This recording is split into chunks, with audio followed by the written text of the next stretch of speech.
Tapos ipapaliwanag natin sa Tagalog, sa pinakamalapit na kahulugan. Hindi ako pwede magsalita ng Arabic na hindi ko ipapaliwanag. Sino pa po mga kapatid? Yung bukal sa kanilang kalooban. Ha? Sino gusto ng kaligtasan? Mga kapatid, ito na yung tamang pagkakataon. Ito na yung tamang panahon para tanggapin ninyo ang katotohanan. Ha? Wala na. Sino pa po? Ayan, mashallah. Sige ba rin? Si kapatid. Sino ang gusto ng tunay na kaligtasan? Ha? Dito sa Islam, mahanap mga kapatid. Kuya, ano pang hinihintay mo kuya? Ano ang pumipigil sa atin para maligtas? Para tanggapin ang katotohanan? Sige na po. Sa napakasimpleng salita. Napakasimpleng salita lamang po. Napakasimpleng salita. Sa mga tao gusto ng kaligtasan. Ha? Lapit lang to mga kapatid.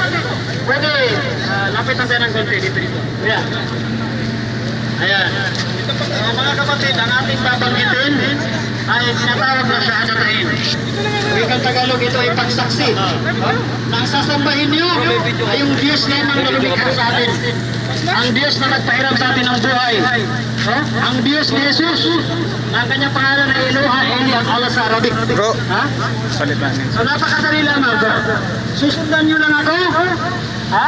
Una sa wikang Arabic, pagkatapos ay ipapaliwanag natin sa Tagalog. At kapag kayo po ay salungar, sa ibig sabihin nun, wala pong problema. So natitiyak ko po na ito ay tamang desisyon na ginawa ninyo. Ha? At isa kayo sa mga mapalad na nakarinig ng mensahe ng katotohanan. So ulitin ko po, ito ay bukal sa inyong kalooban. Ano po? Ayan. So nakila ng konti para mabigkas nyo ng sabay-sabay. Ayan. So siguro sa harap para makita bro. Hindi, ito yung ilaw eh. Dito harap. Harap. Ayan. Ayan para mas ilaw. Para makita yung ating kapugian. Ayan. So babanggitin ko una sa Arabic. Susundan nyo lang ako. Ano po? Sabay-sabay lang po tayo ha. Ashhadu an la ilaha illa Allah wa ashhadu anna Muhammadan abduhu wa rasuluh wa ashhadu anna Isa ibnu Maryam abduhu wa rasuluh wal jannata haqqun wan nara haqqun.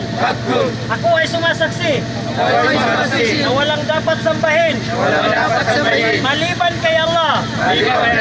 At ako ay sumasaksi na si Muhammad ay kanyang sugo at alipin.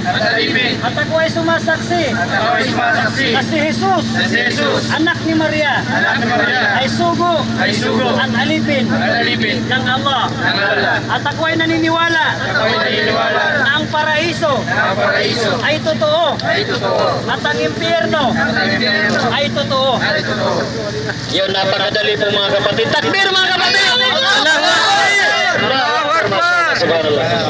Ayan, mashallah. So patiin natin ang ating mga kapatid, ang mga bagong kapatid natin sa pananampalataya. Yung iba bro, sabihin mo na wag na munang magsipag-uwi kasi mayroon pa tayong ano. So wag muna kayong umuwi kasi may raffle pa po tayo.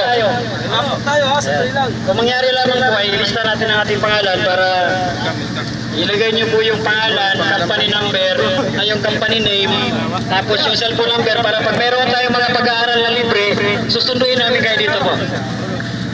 Ayan. Urman, hintay mo na yung raffle. Bro, pakikod ano, ita batingan ko ang barang yun. Mashallah.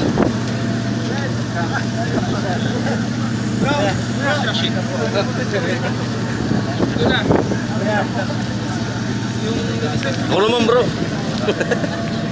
Ay. Bro, ako naman. Ayan, so napakadali, napakasimple. Sa simpleng salita, sila po ay nagpapahayag na sila ay gusto ng kaligtasan mga kapatid.